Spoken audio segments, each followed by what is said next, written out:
Imagine may Jose Maria College pa si Pastor. Ito, ilang scholars na, libo-libong scholars na ang napag-graduate ni Pastor. So ito lahat, galing sa kabutihan po ng puso ng ating pinakamamahal na Pastor. Ayan po, nakikita nyo sa screen. Free education. 70% po ng population ng Jose Maria College Foundation Incorporated, scholars po ni Pastor. From elementary hanggang sa high school, hanggang sa college.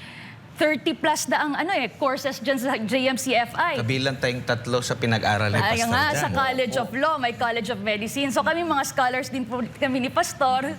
Salamat Pastor kung, 'di ba? Kasi hindi namin ma-achieve kung walang isang katulad ni Pastor na unconditional love, nung walang hinihintay na kapalit, hinihinging kapalit. Basta yun lang ang ginagawa niya. Pastor, he always show goodness. Kaya ang balik sa kanya is countless blessings. And we are so privileged na, yun nga, na kasalin din tayo sa nakakatanggap ng mga abundant blessings na yon. So, hindi lang yung JMCFI. So, meron pa si Pastor na ACQ College of Ministries, producing leaders yan siya. So, itong mga leaders, hindi lang po ito pang local, pang international, worldwide leaders po na na-train ni Pastor. So, in just yun nga, ang kayang sa ordinaryong tao, pang 5 lifetimes, but for Pastor, it only took him 3 decades, 4 decades. So iba pa yung mga construction ni Pastor. Ito ang pinakamatindi, di ba? Meron, first, may Prayer Mountain, may Glory Mountain. Ito yung showcase. Ay, napakaganda po. Showcase ng restoration para sa ating Mother Nature na pinunguna ng ating pinakamamahal na Pastor. Ayun po, naging garden of flowers, ocean of flowers na Glory Mountain ngayon. Yan po, it reflects Pastor's personality, Pastor's character within. So yan po nagmamanifest yan. So yun ang turo ni Pastor. It's just him. Siya lang po ang nanguna. And then, just look at his accomplishment, massive accomplishment. Hindi lang dito sa Pilipinas, kundi sa buong bansa, sa buong mundo. And not only that, yung kingdom talaga, proud na proud po talaga ang lahat ng kingdom citizens. It's a badge of honor for us na yung sinasabi nila, yung sacrifices, yung blood, sweat, and tears, ito na po, nagbunga ang lahat. Ito na po, yung, kumbaga, ito na yung manifestation of the love, of unity, of unwavering faith of all kingdom citizens. So kaya nga excited ang lahat kasi 'di ba for the past years na experience natin, we are always under the elements of weather, 'di ba? Lagi na tayong nauulanan pero never tayo nag-back down, never tayo nag-surrender. Instead kahit umuulan, patuloy pa rin ang worship. Ayan po si Pastor, throughout these years, never po talaga nag-waver ang kanyang commitment, ang ating pagpupuri sa ating makapangyarihang Ama. Kaya naman po, deserve na deserve po ang itong napakalaking magnanimous blessings na binigay ng ating makapangyarihang Ama sa bansang kaharian. So yun, no? Experience nating lahat yan. Kaya ito talaga the most anticipated day po for this year. The year 41 is the grand opening with the spiritual blessings of the appointed Son of God, ating kingdom, the 75,000 seating capacity. Diba?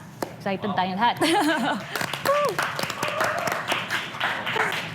At tayo, buhay na saksi tayo sa mga paghihirap, mga sacrifices natin na during na magkakaroon ng malawakan na gathering led by Pastor Apollo C. Quiboloy, nandyan yung ulan. No? Hindi ka naman pwede na mag-ano sa ilalim ng init ng araw. Susubukan paghapon at gabi, pero andyan din yung banta ng ulan. At matagal nang nakita ito ni Pastor Apollo C. Quiboloy, no? Na magkaroon pala ng ganito kalaki na indoor cathedral, Grand Cathedral pa nga ang nababanggit ni Pastor dati. Nababanggit niya ito sa mga konting members pa niya dati hanggang sa nag-manifest na at eto na nga ang manifestasyon ng pagkakaisa nakikita ni Pastor at hindi ito may isa sa katuparan, Attorney Kay, kung ang isang leader ay nang-a-abuse at isang corrupt na leader. Oo nga, that's true. Kaya doon ka mas lalong ma-amaze kay Pastor na despite of all the tribulations, lahat ng mga yung mga akusasyon, lahat ng mga trials na dinaanan niya for 41 years, nakatayo siya. Kasi yun talaga, kung maalala natin, sabi nga ni Pastor, yung mga Satanas talaga, si Satanas talaga. Accuser of the brethren talaga yan. Si Satanas talaga. He came to steal, to destroy, to kill. Yan talaga yung role ni Satanas. He is very envious, lalo na sa katagumpayan ng hinirang na anak. Yan talaga mga gawa ng Diablo yan. Kaya andito si Pastor, hindi talaga siya natitinag eh. Doon ka na-impress. Kaya nga minsan, pag nag-uusap-usap kami, sabi namin na, if you want to see siguro, if you want to visualize how the Almighty Father will live here on earth, just look at the life of the appointed Son. Kasi kahit grabe ng testing, oppression na ginawa sa Kanya, ang accusation na ginawa sa Kanya, human nature will tell you, hindi ko na kayo tutulungan. Dito na lang ako sa kingdom, kung mga ganon. I will hate you, I will no longer help you. Na-close ka na, pero hindi eh. Si Pastor, he even helps. He never stops helping. Kahit nga alam naman natin kung nasaan ngayon na ang ating pinakamamahal na pastor dahil ito sa lahat ng political oppression, religious oppression, persecution. Kinulong kahit na nga na-dismiss na to sa Davao, biglang nabuhay na lang. Andun siya, kinulong sa BJMP. Pero makita mo talaga doon, kahit yung mga PDL, persons deprived of liberty na kasama ni Pastor, ayaw na nilang lumabas din si Pastor. Bakit?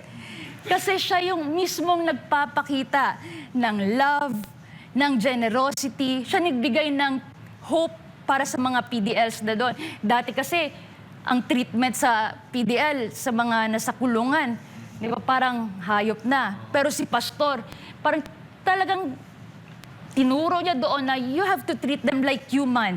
Kaya si Pastor, tinulungan niya talaga, na-feel lang lahat yung love ni Pastor, yung treatment na kahit andun sila sa kulungan, pero si Pastor binigyan pa rin sila ng pag-asa. They still may hope pa para sa kanila. So you see, everywhere Pastor goes, there's love, there's peace, there's unity, there's harmony, and there's blessings. Kaya nga, makita mo kung ito ordinaryong tao lang si Pastor, talagang hindi niya magagawa ang ginagawa niya ngayon. Oo. 'Di ba? At